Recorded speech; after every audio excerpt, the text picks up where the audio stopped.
to play Superman in Man of Steel, the very British Henry Cavill got up at 4 a.m. every morning to begin a 15-hour day that included a pre-dawn 90-minute workout bolstered by 1,500-calorie protein shakes. The whole thing adding up to 20 pounds of extra muscle. Now, it turns out he's glad to say sayonara to his six-pack gut now that the supersuit's hanging safely in the closet. I caught up with him and the rest of the cast of Man of Steel in L.A. for these Starwatch one-to-ones.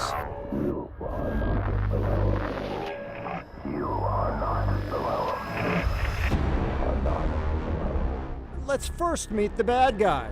My name is General Zod. He's tired, he's cranky, and he's flown across galaxies in search of something, or someone. Your world has sheltered one of my citizens.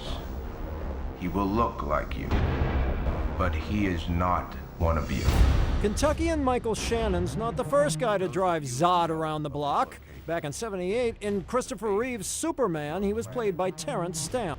Now, how would you say your General Zod differs from Terrence Stamp's back in the '70s? He's taller, and he's got a big, thick suit of armor on.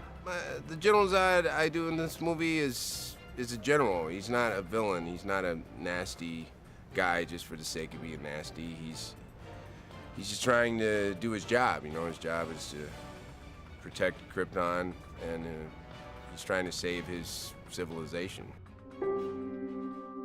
And that civilization is Krypton, which is dying a quick and painful death. Goodbye, my son. Let's rewind for a moment. A baby is put into a capsule and sent to start a new race on a planet that looks nothing like the fiery nether region's third circle. That planet is Earth, and that baby, of course, grows up to be Superman. He's played by Henry Cavill.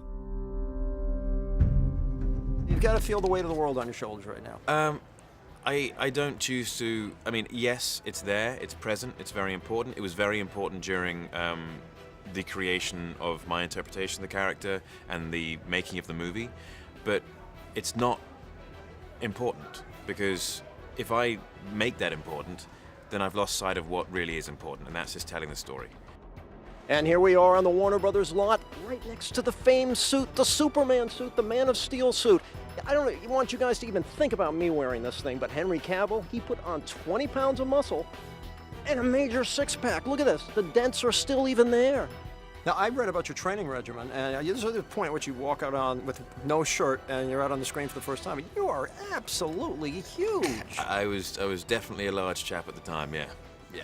Have you lost it all? I haven't lost it all, no, but to stay that size is unnecessary, because that's Superman. That's a Superman look, and to be Superman size the entire time, one, will make me an inefficient storyteller. Two, it's not going to look great for other characters. And three, it's a lot of hard work and incredibly inconvenient. Now, I guess Man of Steel has sort of rubbed off on me a little bit. I've been working out, and I don't think the Smallville Trust Bank is going to want to take my deposits anymore. Surrender within 24 hours, or watch this world suffer the consequences. This is, would you say, a decidedly darker Superman for a new generation? Yeah. I mean, definitely darker. Yes, there are battles between Zod and Superman aplenty as the good general reigns evil on everything from Smallville to Metropolis and points beyond. You will not win. Now, Shannon found those fights stupefyingly slow to process.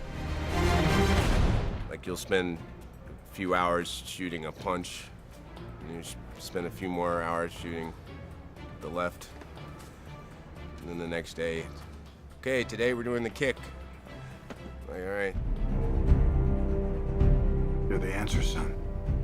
You're the answer to Are We Alone in the Universe? That's Kevin Costner playing the uber-American pop to a young Clark Kent.